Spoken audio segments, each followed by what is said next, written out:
Organizational process assets, or OPAs, are assets, something valuable for the project that is related to or impacting or helping project processes. These are called organizational because they are coming from the organization. These can be detailed policies, procedures, templates, databases, knowledge archives, and documentation. OPAs can be separated into two groups. One group consists of processes, policies, and procedures, and the second group consists of organizational knowledge bases. So first we will discuss some examples of assets that fall under the first group. And which was that? Processes, policies, and procedures. For the initiating processes, the group includes assets like guidelines and procedures for tailoring various project processes to suit the needs of the project, policies and procedures related to health and safety, hiring, environmental protection, procurement, quality, and risk management, life cycle selection tool for product development and project management, templates provided by the project management office or the organization that the project can use to create artifacts. For example, project charter template and risk register template. Types of contracts and the procedure of how to proceed with them. Fixed price and time and material are a couple of examples of types of contracts. Similarly, process guidelines like how to estimate costs, which costs to consider, how to perform a make or buy analysis, and so on are also OPAs.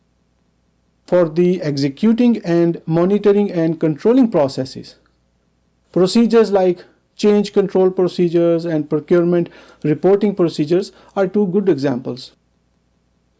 Reporting in general, but specifically financial reporting, expense reporting.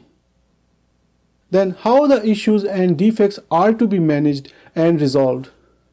Any templates to be used for this purpose? Resource management, including assigning work and tracking and reporting resource progress. Communication needs and relevant procedures. How to record a communication, how long to keep it, what are the ways to keep communications, how product or service results are to be verified and how the validation is to be performed. Then for closing process, are there any audit requirements? If yes, what is the procedure for that? What are the administrative closure tasks to be completed? How knowledge transfer and deliverable transfer is to happen?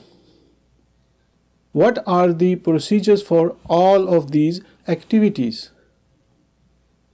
Policies like equal opportunity employer and conflict of interest disclosure also fall under this category. Some policies can be based on or directly related to regulations and laws. For example, no discrimination based on factors like age, gender, ethnicity, and others when hiring resources. A policy of that sort, a high-level policy, usually falls under enterprise environmental factors, but a detailed policy that falls at the borderline of being a procedure falls under organizational process assets. A project manager and the project team will not generally update the processes, policies, and procedures as part of the project work.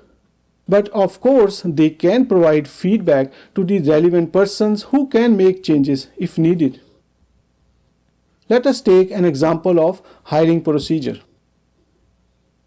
The normal hiring procedure in an organization takes a minimum of 8 weeks from the time need for a resource is identified and the resource starts working. A project manager is on a tight timeline and needs a resource within 3 weeks. What are the options available to the project manager?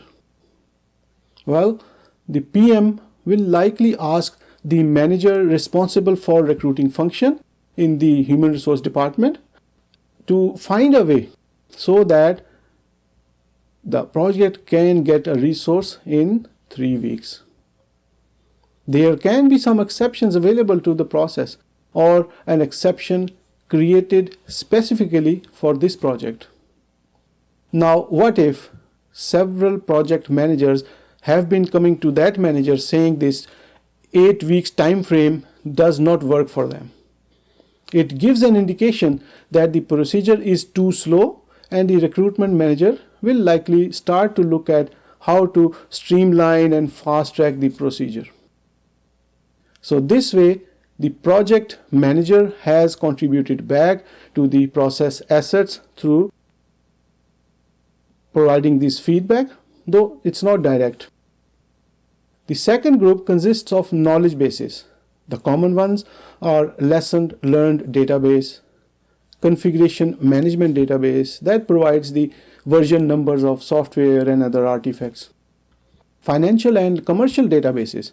For example, databases that provide labor hours, cost overruns, then issue logs, including resolutions implemented and actions that were taken, previous project files, and artifacts including schedules, estimates, reports, and baselines, then performance metrics and related data, and so on. The project will continue to contribute to this group continuously throughout the project as more work is done and more data and artifacts are generated by the project.